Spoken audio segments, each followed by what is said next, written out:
This week, global markets delivered a mix of surprises. Luxury brands are shining again.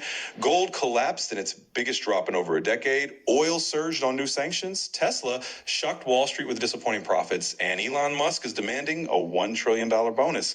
Let's break down what happened, why it matters, and what it means for investors. Luxury fashion is showing signs of life again. Hermès reported nearly a 10% jump in sales in the third quarter, beating expectations. Demand for its iconic Birkin and Kelly handbags stayed strong in the U.S. and China, the world's two most critical markets for luxury. Prada followed with good news. Retail revenues climbed 9% in the first 9 months of the year. And its younger brand, Miu Miu, surged by 41%, offsetting weakness at the flagship Prada line. Meanwhile, Kering, the owner of Gucci, reported a sales decline of just 5%, much better than the 15% drop in the previous quarter. Investors reacted with enthusiasm. Kering shares jumped more than 11% in a single day. And continuing that same analytical style, analysts at Citi, UBS, and Deutsche Bank call this a fragile recovery. They warn that growth still depends heavily on the pace of China's economy, on currency fluctuations, and on how well new collections resonate with buyers.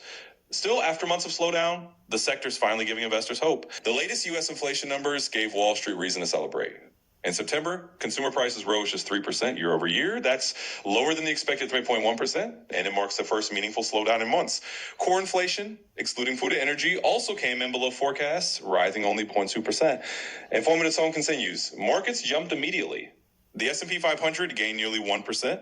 Hitting a fresh record. The NASDAQ composite rose 1.2%, also a new high. The Dow Jones climbed 0.8%, and the Russell 2000, which tracks smaller companies most sensitive to interest rates, surged 1.5%. And a slight cautionary note, for investors, the message is clear. The Federal Reserve is now widely expected to cut rates by a quarter point at its next meeting, down to the 3.75 to 4% range. Traders are even betting on another cut in December. Cheaper money could fuel more gains in stocks, but remember, it also risks reigniting inflation down the road. Energy markets were shaken this week. For the first time since the Trump administration, the U.S. imposed sanctions on two of Russia's oil giants, Rosneft and Lukoil. Prices reacted instantly. Brent crude climbed above $65 a barrel, rising more than $3 in a single session. Continuing that serious tone, the rally was also supported by an unexpected drawdown in U.S. oil inventories. But analysts caution this may be short-lived. Past sanctions haven't meaningfully reduced Russia's output, and the real game changer could be OPEC+. If the cartel decides to lift production quotas, the market could quickly swing from shortage to oversupply. For now, oil is caught between geopolitics and fundamentals, and investors must stay alert. Tesla's latest earnings left Wall Street divided. Revenue rose 12% to $28.1 billion, above expectations. But profits fell short. Adjusted earnings came in at just 50 cents per share versus forecasts of 54. Net income plunged 37%, down to $1.37 billion. Shares dropped about 4% in after-hours trading. And now, the dramatic part, and then came the bombshell. Elon Musk asked shareholders to approve a compensation package worth up to $1 trillion. Yes, $1 trillion. The plan will give Musk stock awards if Tesla's market cap soars from $1.5 trillion today to $8.5 trillion in the future. Musk argued he needs this control to pursue bold projects, robo-taxis, AI systems, and humanoid robots. But backlash is growing. A coalition of unions and activist groups launched a campaign called Take Back Tesla, urging investors to vote against the outrageous bonus. Proxy advisors ISS and Glass Lewis also recommend voting no, warning of excessive power and shareholder dilution. Yet some, like Kathy Wood of ARK Invest, defend Musk, saying his vision is critical to Tesla's future. After weeks of rallying, gold suffered its steepest drop in 12 years. On October 21st, the precious metal plunged more than 6%, falling to $4,082 an ounce. Silver fared even worse, dropping nearly 9%. Mining stocks tumbled in response. Newmont and Barrick both sank about 9%, while the Spider Metals and Mining ETF lost 6.6%.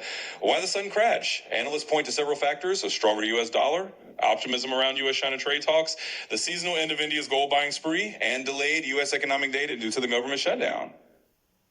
Experts warn markets had overheated. Prices surged by $1,000 in just 6 weeks, creating what they call a zone of unstable growth. This correction may not be over. Apple is quietly shutting down production of its ultra-thin iPhone Air. Due to weak demand, output is being slashed by 90%. Meanwhile, the new iPhone 17 and 17 Pro are performing well, with early sales up 14% compared to last year. Still, Apple shares dipped nearly 3% on the Air news. Continuing a tech-focused tone, Netflix also faced turbulence. Revenue grew 17% to $11.5 billion. Right in line with expectations. But profits missed at just $5.87 per share versus the forecast $6.96. The company also paid over $600 million to settle tax disputes in Brazil, squeezing margins. And wrapping up this section, shares dropped 6.4%, even as Netflix touted record viewer engagement and booming ad sales. The company's betting big on new releases like Frankenstein and the finale of Stranger Things to provide momentum. Now for part 7, what are the big lessons this week? Luxury is recovering, but it's fragile. U.S. inflation cooled, boosting markets and rate cut hopes. Oil is rising on geopolitics, but OPEC Plus could flip the script. Tesla is growing in revenue, but weighed down by costs and by Elon Musk's trillion-dollar ambitions. Gold's bubble burst, reminding investors how quickly sentiment can shift. And even tech giants like Apple and Netflix are showing cracks. And finally, a confident closing tone. This week proved how interconnected the global economy is. Fashion, tech, energy, and politics all collide on the markets. For investors, it's a reminder to stay flexible, diversify, and prepare for volatility. You've been watching Wall Street in Europe? Don't forget to like, subscribe, and hit the notification bell so you never miss the stories moving global markets.